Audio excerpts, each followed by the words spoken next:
The night was a suffocating blanket draped over Kinshasa. The kind of silence that steals the breath and settles like dust on the soul. The Kanu household was barely visible, its single kerosene lamp casting timid, dancing shadows in the corners. A tropical storm was gathering its strength outside, the wind howling around the tin roof while fat drops of rain splattered against the flimsy wooden shutters. But inside the small house, an irreversible decision was being made. Safina Kanu stood by the warped wooden doorway, her silhouette sharp and unyielding. Her cheap, imitation leather suitcase lay on the dirt floor, a silent accusation.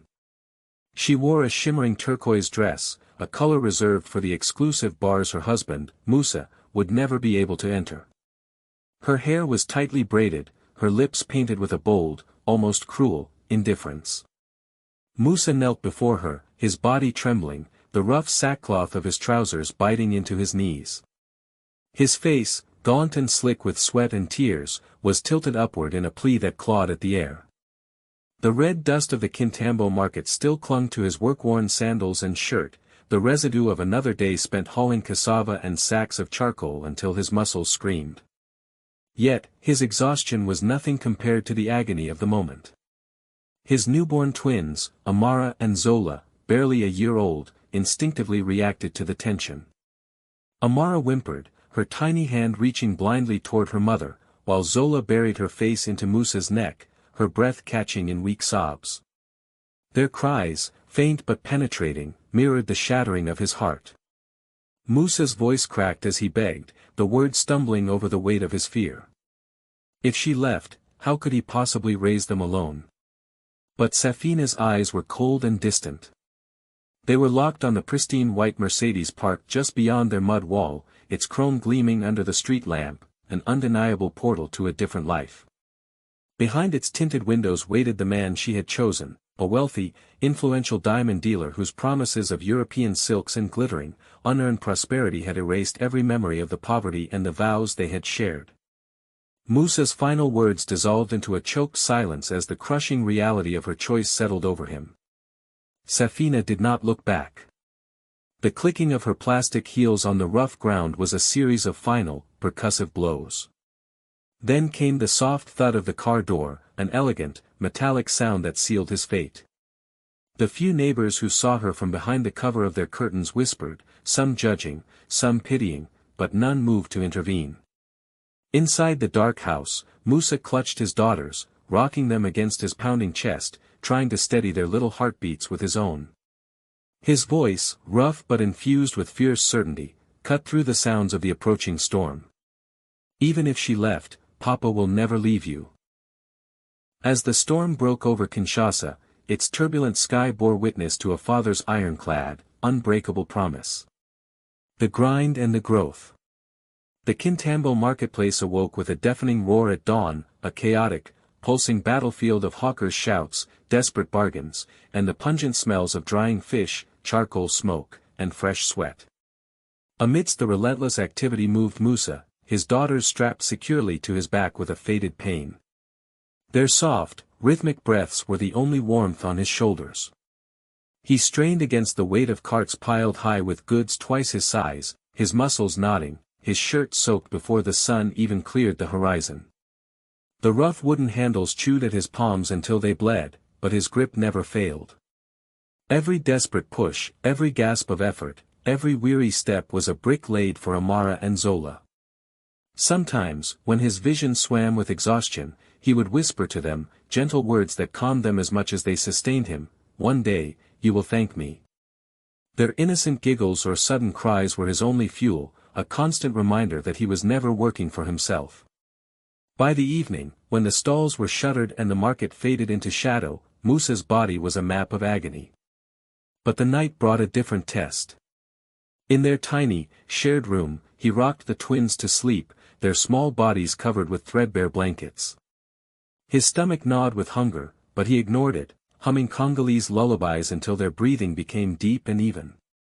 When they finally slept, the silence became his punishing companion. He would lie awake on the mud floor, his mind replaying the sneers he had endured earlier. "Your wife chose a wise path," a vendor had spat, his cruel laughter trailing. Musa had offered no reply, his silence a shield of strength. The nights were long, each one chiseling away at his body, but his resolve never wavered. Dawn always came too soon, dragging him back into the brutal, soul-crushing grind. Yet, he rose, carrying loads, enduring insults. His heart, battered but unbent, beat with a single, driving rhythm, love. The fire of education fire. When Amara and Zola turned 5, Musa's incredible sacrifice bore its first, precious fruit. With every franc he had painfully saved, coins that meant skipping countless meals, coins that meant patching old clothing, he enrolled them in the local public school. The girls wore second-hand uniforms, the fabric faded but pressed meticulously by Musa's rough, careful hands. Their shoes were worn thin but polished until they caught a faint sheen in the morning sun. Holding his calloused palms, they walked proudly beside him on the first day, their smiles wider than the road to Matange. At the school gates, parents whispered. "Look at him, alone with twins," they murmured, a mix of pity and scorn. But Musa only smiled, his heart swelling as he watched his daughters step through the gate into a new, boundless world. The teachers quickly recognized their potential. Amara's sharp mind danced with figures and concepts, while Zola's curiosity burned brightest in the world of science and engineering. They stood out, not for their lack of finery, but for their undeniable, shining brilliance. Every afternoon, Musa waited for them, sweat-drenched from the market, but smiling as if his day had only just begun. When the girls ran into his arms, their laughter echoing across the schoolyard, they promised, "Papa, we will make you proud." Homework was completed under the dim glow of a sputtering kerosene lamp. While others slept, Musa leaned close, encouraging every calculation, every scribble, every ambitious thought. His words became their guiding principle: education is your strongest weapon. In those fleeting, sacred moments, the crushing weight of his sacrifices felt lighter. For the first time since Safina walked away, Musa saw hope shimmering, not in the illusion of wealth, but in the powerful, limitless minds of his daughters. Their true journey of resilience had begun. The homecoming and the comeback.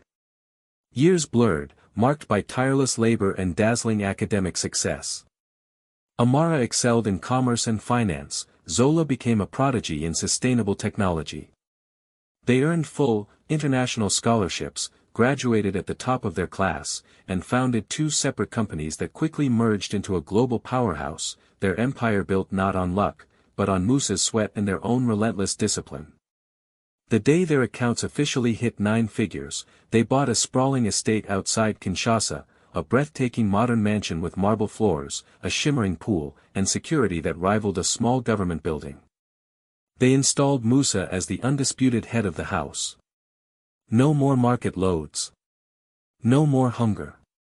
His vow was fulfilled, his dignity restored. The final, jaw-dropping symbol of their success arrived on a scorching afternoon, a private, gleaming Gulfstream G650 jet, painted white with bold gold trim, bearing their new company's emblem, landing at Njili International Airport.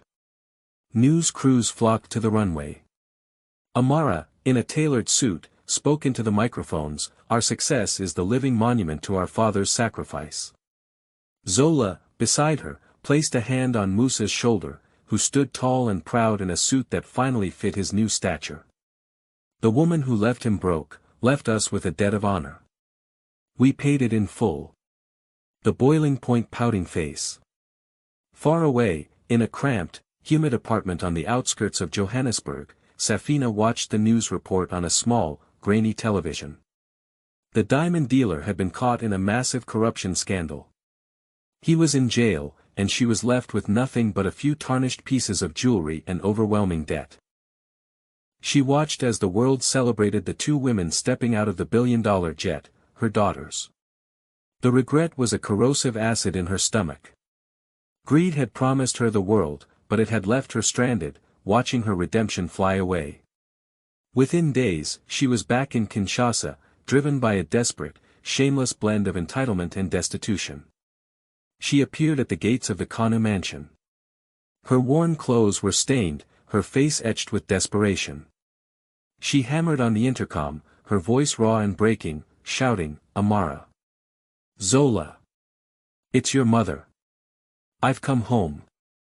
The gates, tall, black iron, and unforgiving, stood between her and the family she had thrown away. Neighbors gathered in a silent, judgmental semicircle, savoring the spectacle. Inside, the commotion reached Musa and his daughters. Their faces, usually warm, hardened into masks of stone.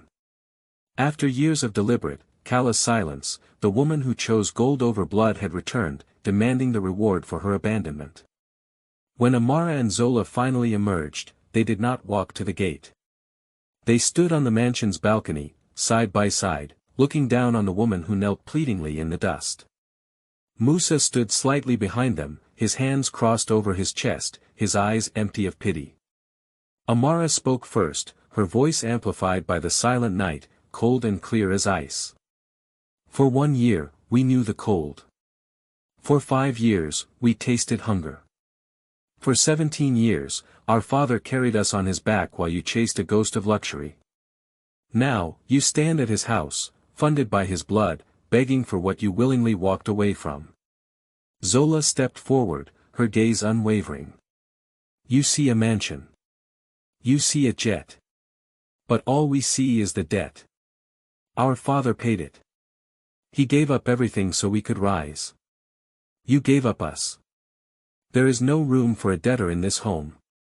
Safina scrambled to her feet, her composure shattered, resorting to the only thing she had left, an appeal to basic biology. "I am your mother. I carried you," she screamed, tears finally flowing. It was Musa who delivered the final, devastating blow. He stepped to the edge of the balcony, his voice deep, slow, and laced with 2 decades of silent pain. "No. You are the woman who chose wealth over her children. A mother stays. A mother starves so her children may eat. You did neither. You are not our family. You are simply a stranger who lost her way and stumbled upon the wealth she hoped would save her." He pointed a steady, work-scarred finger at the gate. "The house you see belongs to the man who made a vow in Kinshasa, and kept it. Leave. And never return." The guards, who had been watching silently, moved toward the gates. Safina watched, her face a mask of ruined pride and disbelief, as the iron gates that had once invited a luxurious car to take her away now closed decisively in her face, locking her out of the incredible destiny she had carelessly discarded. She was left alone in the dark, with nothing but the chilling echo of her daughter's final, devastating rejection. The world saw justice served. That's the end of our story. What did you think of Musa's incredible resolve? Let us know in the comments. Don't forget to like and subscribe for more